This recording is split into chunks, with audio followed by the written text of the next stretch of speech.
You have your mortgage interest tax deduction. You'll notice that when you rent an apartment, rent a home, rent anything, there's no tax break as a true employee. There's no tax deduction.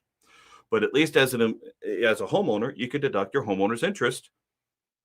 And I'll get slightly technical as long as you can itemize it, as long as all of your itemized deductions exceed the standard deduction. Standard deduction so high, it may not exceed it. So you have to determine, does that make sense if you're buying a home purely for the tax break, which you shouldn't. You don't really want to let the tax tail whack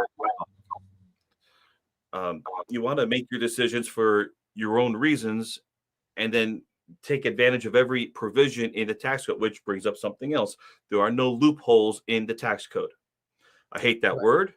It implies you're trying to get away with something. The only time you're really trying to get away with something is if you're using what we call creative accounting. And anytime you're using creative accounting, that's when you're trying to fudge things.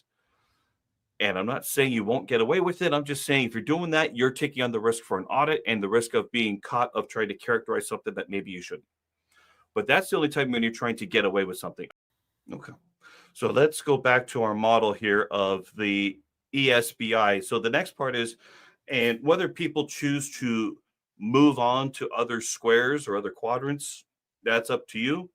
But let's look at the S quadrant. You own a job. You are self-employed. These are practitioners. I think of doctors, medical practices. I think of lawyers. I think of architects, insurance agents,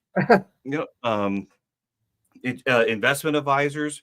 These are people that are in professional occupations typically, or let's take a retail storefront. Someone who is the general manager. They are running the store. They are running the warehouse. If they are there, they own that job. They've got a job that needs to be done.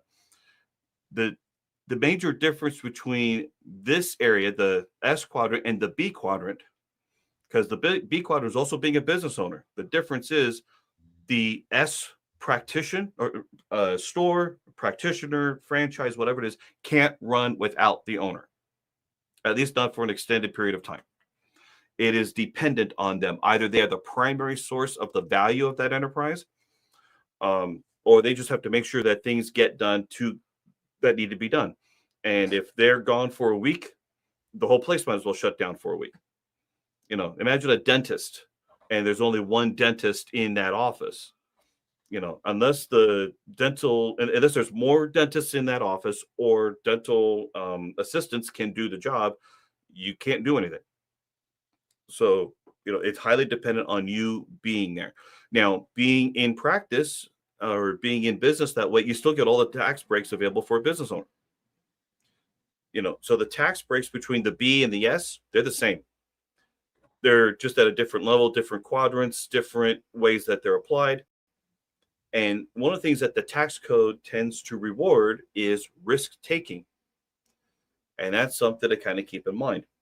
So when we're looking at the S quadrant or the B quadrant, keep in mind that to get these businesses and practices off the ground, there's capital that needs to be spent first, which means all that capital is being spent on tools, supplies, building, infrastructure, whatever it is.